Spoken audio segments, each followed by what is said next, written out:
Bab 146. Bolehkah aku pergi sekarang? Mendengar kata-kata Jerry Yang, Korondo Wei sangat marah. Ledakan. Dia menepuk meja kopi dan tiba-tiba berdiri. Pada saat yang sama, pria raksasa di belakangnya langsung mengeluarkan pistol dari dalam jasnya, dan mengarahkan moncong hitam ke kepala Jerry Yang. Nah, jangan memaksakan dirimu terlalu keras. Kamu telah menghabiskan 100 juta untuk membeli pemandian Sungai Kuning. Aku akan memberimu 200 juta. Korondo Wei berteriak marah dengan mata memerah.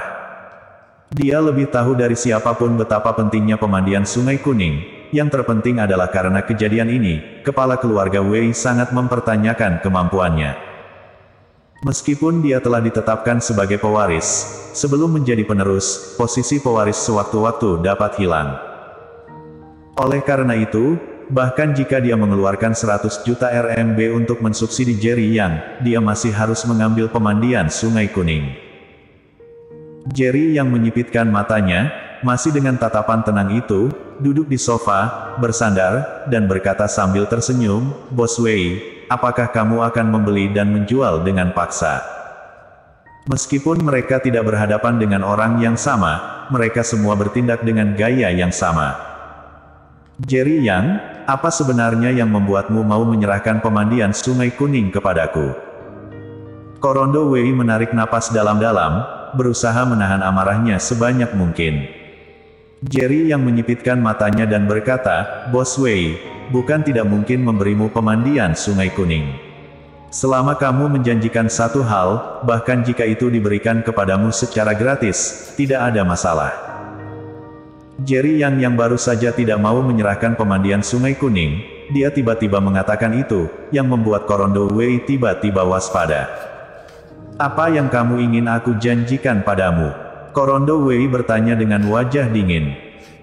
"Aku juga tertarik dengan bisnis pemandian Sungai Kuning, selama kamu memperkenalkan rekan kerjamu untukku, pemandian Sungai Kuning akan diberikan kepadamu secara gratis." Jerry yang menatap Korondo Wei dengan tajam.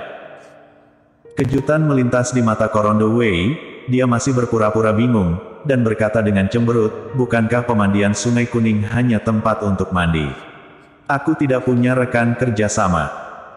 "Bos Wei, kamu adalah orang yang pintar, tapi aku bukan orang bodoh. Kamu mengerti bisnis apa yang aku bicarakan," kata Jerry yang sambil tersenyum. Awalnya, dia berencana untuk menyerahkan masalah ini kepada pihak berwenang dan tidak ikut campur, tetapi sekarang dia memiliki kesempatan, jika dia dapat menghentikan dan menghancurkannya, tidak sia-sia baginya dilatih di perbatasan utara. Korondo Wei terdiam sesaat, dia akhirnya yakin bahwa Jerry yang sudah tahu tentang pemandian Sungai Kuning. Setelah sekian lama, dia tiba-tiba berkata, "Singkirkan benda itu." Setelah menerima perintahnya, pria raksasa itu menyingkirkan pistol yang menunjuk Jerry Yang, dan berdiri di belakang Korondo Wei, masih menatap Jerry Yang dengan waspada. "Karena kamu sudah tahu, kamu harus memahami pentingnya bisnis ini. Jika aku memperkenalkan mitra kepadamu, bukankah itu akan menambah pesaing bagi keluarga Wei-ku?" kata Korondo Wei. Jerry Yang berkata dengan ringan, "Jangan khawatir, aku tidak akan melakukan bisnis ini di Jiangsu." Korondo Wei menyalakan rokok untuk dirinya sendiri, menarik napas dalam-dalam, dan perlahan-lahan menghembuskan asap lagi, menyipitkan mata pada Jerry Yang, "Mengapa aku harus mempercayaimu? Tidakkah kamu akan bersaing dengan keluarga Wei?"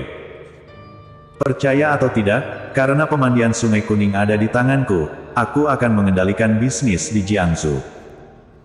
Seperti yang dikatakan Jerry Yang, dia mengangkat pergelangan tangannya dan melihat jam, "Aku akan memberimu 1 malam untuk memikirkannya. Jika Bos Wei tidak dapat membuat keputusan sebelum jam 10 besok pagi, maka kamu tidak perlu mencariku lagi." Setelah berbicara, Jerry Yang bangkit dan hendak pergi. Pria raksasa di belakang Korondo Wei langsung mencabut senjatanya, dan menunjuk ke arah Jerry Yang lagi. Menembak bukanlah keahliannya, sebaliknya bertarung adalah keahliannya.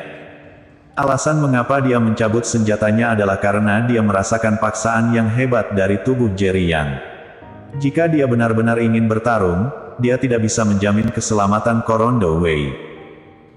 Kilatan ketajaman melintas di mata Jerry Yang, aku menyarankanmu, lebih baik menyimpan barang-barangmu. Jerry Yang, bukankah menurutmu karena aku mengirim seseorang untuk membawamu ke sini, aku benar-benar mengundangmu ke sini sebagai tamu? Korondo Wei menyipitkan matanya. Bukankah demikian? Jerry Yang bertanya dengan bercanda. Sepertinya aku terlalu rendah hati, sehingga orang luar mengira aku, Korondo Wei, adalah orang yang sungkan. Korondo Wei tiba-tiba menggelengkan kepalanya, dan berkata dengan nada yang agak mencela diri sendiri. Bos Wei, apakah kamu akan membiarkanku pergi? Jerry Yang bertanya. Kamu, beri aku 1 malam untuk memikirkannya. Detak jantung Korondo Wei tiba-tiba meningkat, dan dia berkata dengan marah, jika kamu tidak memberiku tanggapan hari ini, jangan pernah berpikir untuk keluar dari sini.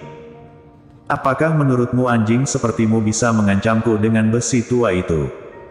Jerry Yang tiba-tiba berbicara, dan pada saat yang sama berjalan menuju Korondo Wei selangkah demi selangkah. Besi tua. Korondo Wei balas tertawa dengan marah, sepertinya kamu sangat percaya diri dengan kekuatanmu sendiri.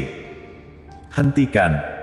Pria raksasa itu melihat Jerry Yang mendekati Korondo Wei, mengarahkan senjatanya ke kepala Jerry Yang, dan berteriak keras. Peng! Begitu pria raksasa itu selesai berbicara, tubuh Jerry Yang langsung melesat keluar, yang membuat mata pria raksasa itu melebar, karena senjatanya sama sekali tidak bisa menyerang sosok Jerry Yang. Ledakan.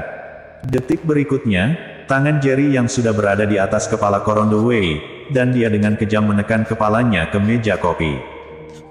Dengan ledakan keras, meja kopi kaca yang keras pecah. Wajah Korondo Wei berlumuran darah, hidungnya benar-benar patah, dan ratapan tragis keluar dari kedalaman tenggorokannya.